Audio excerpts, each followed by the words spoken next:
Hey everyone, today we're diving into the skies, exploring the incredible world of commercial aviation. To keep the video short, we're counting down the top four most forbidden places for planes to fly over. And trust me, you're in for a wild ride. If you've ever checked out a live plane tracker, you'll notice something intriguing. Almost the entire world map is covered with planes, like flies on a wall. But hold on, there are some spots on the map where not a single plane is in sight. It's as if the planes are deliberately avoiding these areas. Let's delve into some of these intriguing locations, shall we? Imagine you're flying over this massive chunk of land, right? It's the Tibetan Plateau, a mind blowing stretch of terrain spanning a whopping 25 square kilometers, shared by not one, not two, but nine countries. Now, picture this. It's like the ultimate shortcut for planes zipping between China and the Middle East, right? But here's the kicker. Check out the live plane tracker, and what do you see? Pilots are giving this place a wide berth. Why, you ask? Well, it's all about those towering mountain ranges that call this plateau home.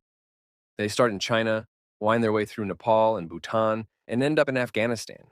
Now, most planes cruise comfortably at 35,000 feet, so you'd think they'd be cool, right? But here's the twist.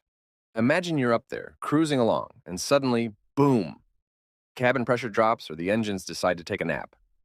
Cue the oxygen masks and a 20-minute countdown for the pilot to drop from 35,000 feet to a safer 10,000 feet. Sounds intense, huh? Well, it gets crazier because guess what? The average height of the Tibetan Plateau is 14,000 feet. So imagine trying to pull off that emergency descent with nowhere to go but down. And it's not just the mountains causing trouble. There's some seriously funky turbulence going on here, too. Air slamming into these towering peaks can throw a plane off balance quicker than you can say turbulence. At number three, volcano. It's January 2022. An underwater volcano near Tonga Island in the South Pacific decides it's time to rock and roll. The eruption? It's not your average pop, it's record breaking, folks. We're talking smoke and ash clouds, so massive they make history. And guess what? Satellites caught the whole shebang on camera. We're talking clouds of ash reaching heights of a whopping 90,000 feet. Now, here's where things get real interesting. It's June 24th, 1982.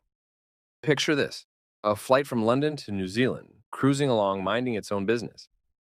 But little did they know, they were about to have a run in with a volcanic cloud. Now, back then, smoking was okay in the cabin. So when smoke started creeping in, everyone just assumed it was someone puffing away. But oh, how wrong they were. Turns out it was sulfur they were smelling, a telltale sign that something ain't right. Next thing you know, engines start sputtering, and the plane starts losing altitude faster than you can say Mayday. Lucky for them, three out of four engines kick back to life just in the nick of time, and they managed to land safely. But you better believe after that ordeal, pilots were like, nope, not flying over volcanoes again. And who can blame them? When nature throws a curveball like that, you better believe it's time to reroute. Moving on to number two, we're talking craters. Yeah, those big old holes in the ground that look like something out of a sci fi flick. But here's the kicker, they're not just for show, they can cause serious havoc for planes flying overhead. Picture this, you're cruising along, and suddenly you're sucked into a swirling vortex of hot and cold air. Here's how, the deeper the crater, the hotter its bottom is. The hot air at the bottom of the crater travels upward, and the cold air from outside goes inside the crater. This exchange of hot and cold air creates a vortex effect inside the crater, in which sucking and pulling forces are generated, while a very unusual, strange turbulence is created outside the crater. That's why pilots make their way to the craters as soon as they see them. And at number one, we've got North Korea.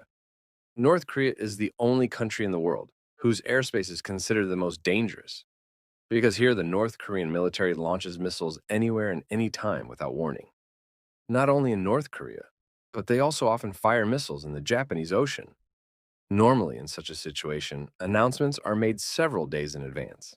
And before firing, radio contact is made with all the planes, which are close in airspace. This is why commercial flights that have to cross North Korea now bypass it. Thanks for watching. I will see you in next video. Take care.